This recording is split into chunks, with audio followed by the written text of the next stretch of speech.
Bueno, yo hice una serie de consideraciones esta mañana sobre la cuestión de la Corte. Eh, yo dije básicamente tres cosas.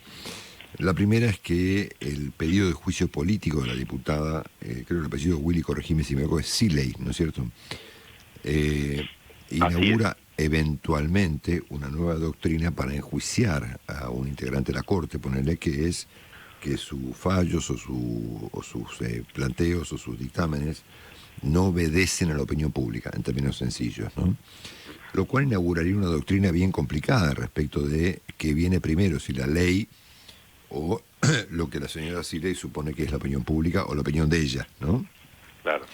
El resto de mis comentarios estuvieron inspirados en uno de los tipos más lúcidos que tiene la Argentina de estos últimos años, uno en relación a la irrealidad que presenta este planteo, porque obviamente todo el mundo sabe que no están los votos para ¿cómo se llama?, para llevar adelante un juicio político a Rosengren o a toda la Corte, como dijo después el diputado Moró. Y segundo, la desconexión que presenta un sector del oficialismo, y subrayo un sector, porque voy a hablar de esto enseguida con él también, respecto de la desconexión con la realidad. Un país que tiene atravesado problemas severísimos en materia económica, de seguridad, de epidemiológicos, y los tipos están con los jueces, ¿no es cierto? Bueno, decía que estos comentarios estuvieron inspirados en algo que leí anoche de Eduardo Fidanza, que es un sociólogo argentino súper importante, el fundador de la firma Poliarquía, que, bueno, yo lo sigo mucho. Ustedes saben que para nosotros Eduardo Fidanza, por lo menos para mí, es una persona que, bueno, ponderamos siempre sus comentarios de manera lo más subrayables posible, porque siempre tiene una gran lucidez.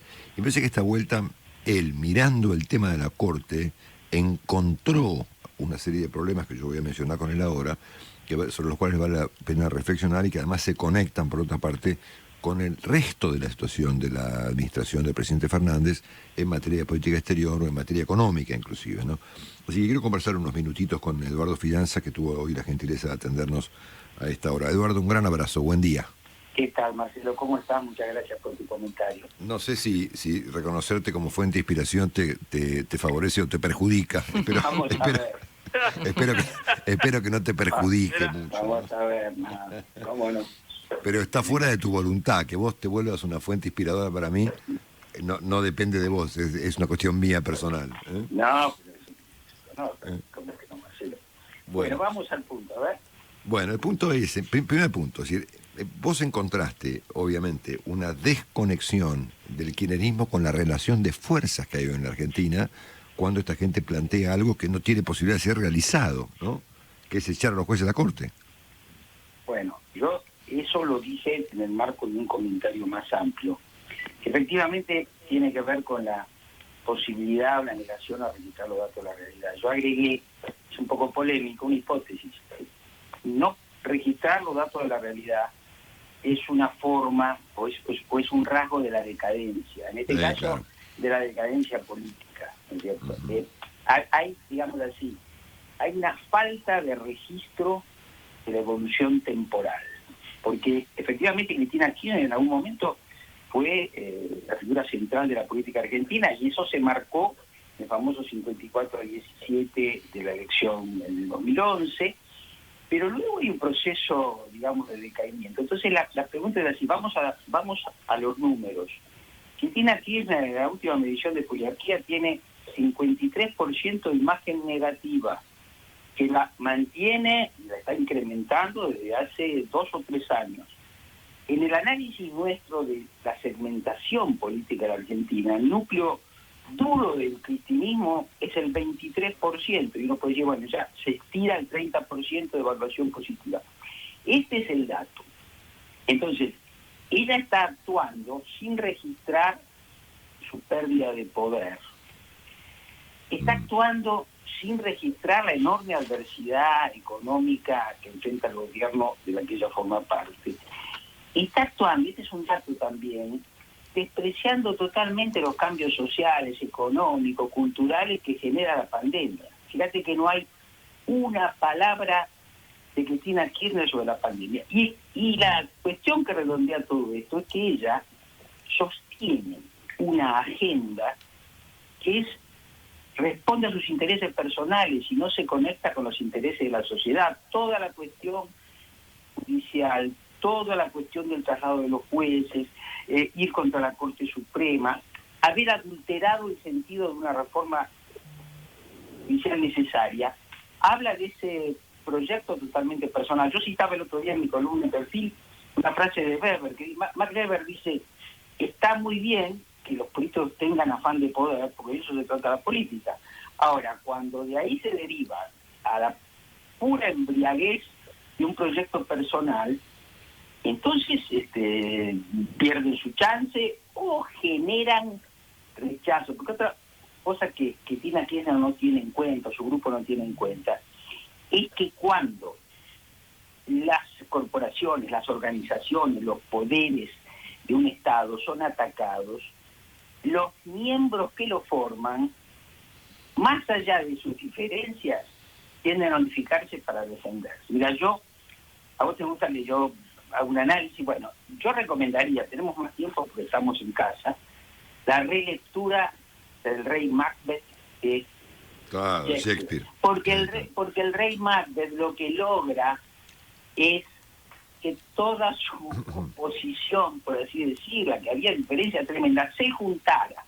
Pero tal es el bajo registro que tenía el Rey Macbeth de la realidad, que en un momento va y consulta a las brujas acerca de su poder. Y la bruja le dice: mira, vas a conservar el reino siempre y cuando el bosque en torno a tu castillo no avance hacia vos.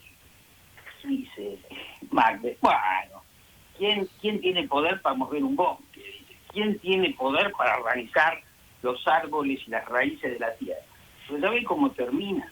Cuando se junta toda esa oposición variopinta, lo nombran jefe a uno de ellos y él dice: bueno, yo voy a fijar la estrategia.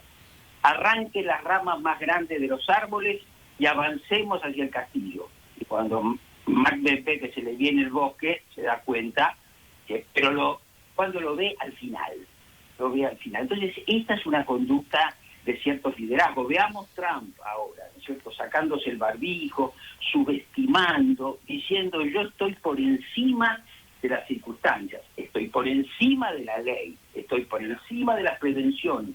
Bueno, yo sostengo que esto es decadencia y que Cristina, por decirlo así, en algún momento lo va a experimentar, porque las circunstancias del gobierno son muy adversas y no lo está viendo. Claro.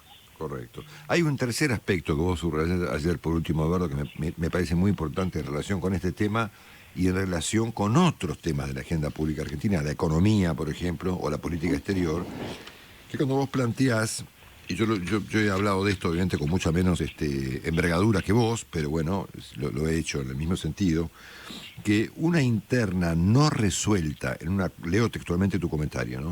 En una coalición de gobierno, lo que hace es dificultar que esa coalición establezca una estrategia. No hay estrategia porque no hay resolución de la cuestión interna. Y esto hace que un gobierno ande a los tumbos, ¿no? Entonces acá tenemos un problema con la base, con el orden de este gobierno, que es una discusión que está evidentemente abierta respecto de quién es el jefe. Claro. Bien. Mirá, yo el otro día, ayer, ejemplificaba. Hay que entender que estamos en un coalicionismo, es decir, estamos en dos coaliciones. No son dos partidos como el del 83, son dos coaliciones que reúnen el 90% de los votos. Las coaliciones están formadas por partidos. Lo estamos viendo bien en la serie Borges, ¿no es cierto? Están conformadas por partidos. En el caso de la coalición oficialista no son estrictamente partidos, son sectores, ¿no es cierto? El cristianismo, el masismo, los gobernadores, los intendentes de Gran Buenos Aires, los movimientos sociales. Cada uno de ellos tiene intereses que tienen que ser sintetizados por el jefe político, en este caso el presidente. Pero el presidente no está exhibiendo esa capacidad. Las diferencias de intereses entre los sectores que forman una coalición son normales, pero es normal un liderazgo que lo sintetice. El presidente no está haciendo eso, no tiene capacidad. Pero hay un punto. Cuando se dice que no existe el albertismo como fuerza política, te diría que es razonable. Ahora, existe el albertismo como fuerza mediática, encuestológica. ¿Por qué? Porque el presidente conserva más del 50% de apoyo y la aprobación, y a título personal, la aprobación de su gobierno de más del 60% según los datos de Poliarquía. De modo que acá también tenemos un conflicto en ciernes. Sabemos que Alberto Fernández va hacia abajo en las encuestas en la medida que está aferrado a Cristina Kirchner o no la puede, digamos así, domesticar.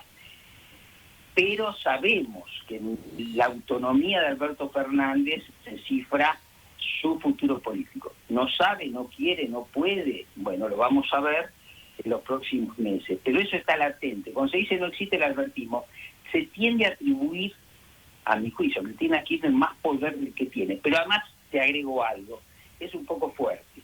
Pero Cristina Kirchner también es un negocio mediático. Porque, ¿sabés qué? En el mundo polarizado, si yo le pego a Cristina, me aseguro una audiencia.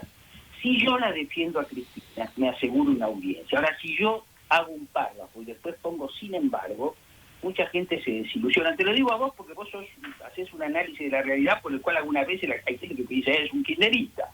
Sí, otras veces te dirán, bueno, a mí me pasa lo mismo. ¿Por qué? Porque ponemos un sin embargo. Ahora, si todos los días le pegamos a Cristina, si todos los días la defendemos, tenemos audiencia asegurada en un momento en que las audiencias están bastante debilitadas. Así que esto también hay que ver ese trasfondo. ¿Qué significa Cristina para los medios? Significa algo insolayable. Ella es insolayable, pero hablamos demasiado de Cristina. Y yo creo que tenemos que ver algo más allá de ella, ¿no? Querido Eduardo, un gran abrazo y gracias por estos minutos con nosotros. Para vos y muchas gracias. Saludos a todos. Un gran abrazo. El señor Eduardo Fidanza, sociólogo, fundador de Poliarquía, un capo.